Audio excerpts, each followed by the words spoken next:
Pensive moons Bholanath উত্তর একক প্রদর্শনী ইমামি আর্টে। এখানে 10টা ওয়াটার কালারের কাজ আছে বিভিন্ন সাইজের। মূলত রাত্রিকালীন দৃশ্য, চাঁদ, জঙ্গল, নদী ইত্যাদি বিষয়ের উপর আঁকা। এই সবকটা ছবি ভোলানাথ এই এক্সিবিশনের জন্যই তৈরি করেছেন। আমরা শিল্পীর সঙ্গে কয়েকটা ছবি নিয়ে আলোচনা করব। প্রথমে আমরা সামনে যে ছবিটা আছে এই ছবিটা আলোচনা করব।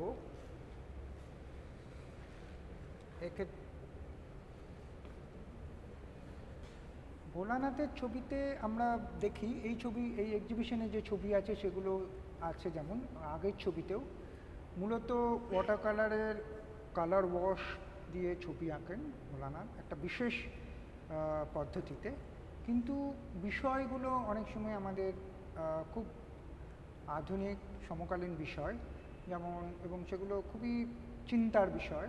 যেমন এই এক্সিবিশনে আছে অ্যানিম্যাল পোচিং, ওর আগের অন্যান্য ছবিতে ও এঁকেছে ডিফরেস্টেশন। মানে মূলত দেখা যায় যে প্রকৃতির সঙ্গে মানব সভ্যতার যে সংঘাত, এই সংঘাতটা ওর বিভিন্ন ছবিতে ফুটে ওঠে। এমনিতে ভোলানাথের বাবা উনি বাংলাদেশে জন্মেছিলেন। বাংলাদেশ থেকে উনি ওয়েস্ট বেঙ্গলে আসেন, দমদমে ওনার একটা রিফিউজি কলোনিতে খুবই অর্থকষ্টের মধ্যে জীবনযাপন করে, এবং ভোলানাথও সেই দারিদ্র্যের সঙ্গেই বড় হয়েছে, যদিও আর্ট কলেজে পড়েছে এবং শিল্পকে নিজের মূল জীবিকা এবং নেশা হিসেবে বেছে নিয়েছে। তো ওর ছবিতে কিন্তু আমরা এক ধরনের অ্যাংজাইটি, এক ধরনের অ্যানোমি, এক ধরনের সংকটের প্রতি ওর যে একটা স্বাভাবিক প্রবণতা সেটা আমরা দেখতে পাই। এই ছবিটা ভোলানাথ তুমি করেছো, এটা নিয়ে যদি একটু কিছু আমাদের বলো, এই ছবি আঁকার পদ্ধতি বিষয়। আমার ছবি আঁকার ধরন মূলত ল্যান্ডস্কেপ নিয়ে আমি কাজ করি। শিল্পশিক্ষার কলেজে ভর্তি হয়েছি যখন, সেখানে আমাদের সিলেবাসে ছিল যে আউটডোর, এবং আমি দেখতাম যে টিচাররা বলে দিচ্ছে যে এই সপ্তাহে এতগুলো করে আউটডোর করতে হবে, এবং আমরা যেতাম। তো এই আউটডোর করতাম এবং বিভিন্ন প্রদর্শনীতে ল্যান্ডস্কেপ বেস ছবি ভালো লাগতো, সেগুলো দেখতাম।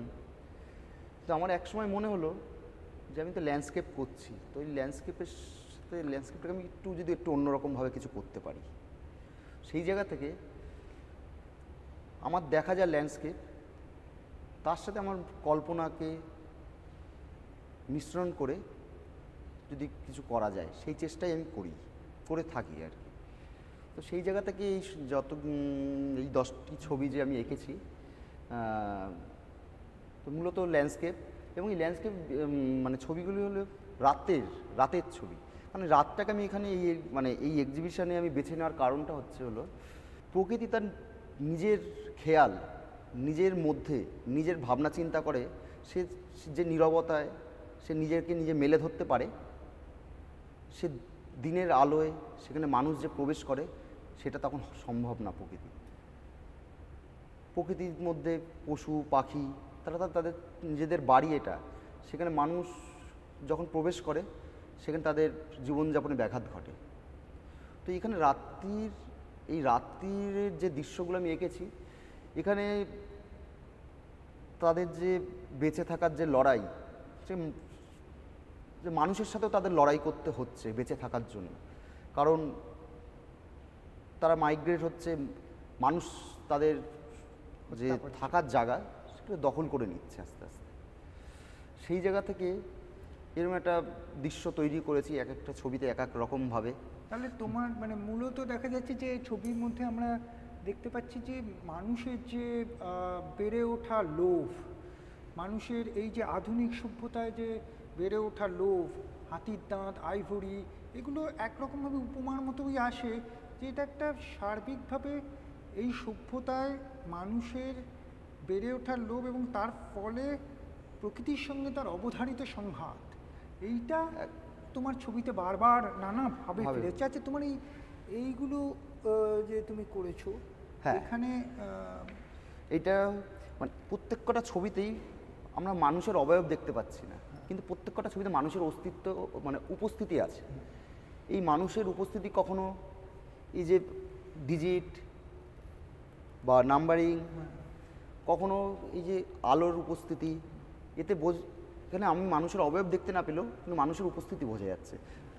কোনো ছবিতে আছে দড়ি, একটা হাতির সুরে দড়ি বাঁধা এবং কেউ টেনে নিয়ে যাচ্ছে। টেনে নিয়ে যাচ্ছে, এই দড়িটাই কিন্তু মানুষের উপস্থিতি বোঝা যাচ্ছে, মানুষ দেখা না গেলেও।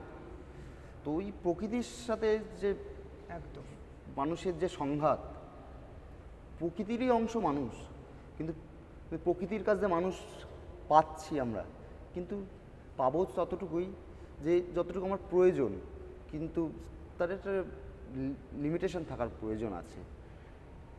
সেই জায়গা থেকে এই ছবিগুলো করা। তোমার এই ছবিটা আমার বিশেষ করে খুবই লাগে, দূর থেকে আমরা দেখেছি যে তোমার ছবিতে যেটা থাকে সেটা হচ্ছে একটা ভয়, আতঙ্ক, একটা মানে সভ্যতার একটা সংকট, এবং সেটা তুমি যে দারিদ্র্যের মধ্যে দিয়ে বড় হয়ে উঠেছো, তোমার থাকা তোমার যে একটা অস্থিরতা, অনিশ্চয়তা জীবনে, এই সব কিছু মিলেমিশে গেছে। আমি অনেক সময় এই ছবিটাকে দেখি, এই বিশেষ করে এটা তো হরিণ। হ্যাঁ, এর মাঝখানে আমি একটা কথা বলি। এই যে তুমি যে বললে দারিদ্রতা, অনিশ্চয়তা, আমার এই মাধ্যম বেছে নেওয়ার পেছনেও হয়তো এর একটা কারণ আছে। যেমন এই মাধ্যমটি বা এই মাধ্যমে ছবি আঁকতে গেলে খুব বেশি কিছু লাগে না। প্রথম কথা মানে যে আয়োজন, ছবি আঁকার যে মেটেরিয়াল প্রয়োজন, প্রথম অবস্থায় আমরা যখন ছবি আঁকি বা চর্চা করি তখন একটা কাগজ এবং একটু রং, ব্রাশ থাকলে পরে আমরা ছবিটা আঁকতে পারি। এতে কিন্তু প্রাথমিক অবস্থায় আমরা যখন ছবি আঁকা শিখি, খরচাটা তুলনামূলকভাবে একটা অয়েল পেন্টিং করতে গেলে যে খরচা বা তার যা আয়োজন প্রয়োজন হয় তার থেকে কম। এবং এই মাধ্যমের মধ্যে একটা আমাদের যে বেড়ে ওঠা এবং যে অনিশ্চয়তার মধ্যে বেড়ে ওঠা, একটা যে ল্যান্ডে আমরা থাকি সেখানে যে সর্বক্ষণই একটা অনিশ্চয়তার মধ্যে, কারণ যে কোনো মুহূর্তে তুলে দিতে পারে, কারণ এটা গভর্নমেন্ট ল্যান্ড, তো তাদের যখন প্রয়োজন হবে সে তুলে নেবে। সেই যে অনিশ্চয়তা, জল রঙের মাধ্যমের মধ্যেও কিন্তু অনিশ্চয়তা মারাত্মকভাবে কাজ করে, সেটা অন্য অন্য মিডিয়ামের মধ্যে সেইটা নেই। কারণ আমি একটা পেন্সিলে করি বা অয়েলে করি বা অ্যাক্রিলিক করি, সেটা রিটাচ করার অনেক সুযোগ থাকে, কিন্তু জল রঙে সেই সুযোগটা থাকে না। জল রং মানে একটা কাজ করতে গেলে কখনো 2-3টে কাগজ নষ্ট হয়ে যেতে পারে, কারণ ওটাকে আমি আর মানে ওটাকে সংশোধন করার কোনো জায়গা নেই।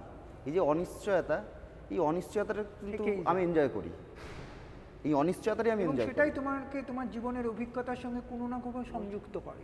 একদম সেইটাই, সেই জায়গা থেকে এই মাধ্যমকে বেছে না। আমরা এই ছবিটা তোমাকে বলছিলাম, এটা তো হরিণের একটা অবয়ব। হ্যাঁ, দূর থেকে দেখলে আমি দেখছি যে মনে হচ্ছে হরিণটাকে আমি পেছন থেকে দেখছি, কিন্তু আমি যখনই এই ছবিটার কাছে আসছি, মানে আমি আমার নিজের দেখাটা বলছি, তুমি কিভাবে ভেবে এঁকেছো আমি জানি না, কিন্তু যখন আসছি আস্তে আস্তে এই হরিণের পেছন দিকটা আস্তে আস্তে মনে হচ্ছে যেটা ল্যাজ ভাবছিলাম এটা হরিণের পেট হয়ে যাচ্ছে। এই যে একটা অ্যাম্বিগুইটি, এই যে একটা মানে চোখের দেখার একটা ভ্রমকে কাজে লাগিয়ে এই অনিশ্চয়তা বা এই যে একটা অস্থিরতা, এটাকে তুমি ধরেছো।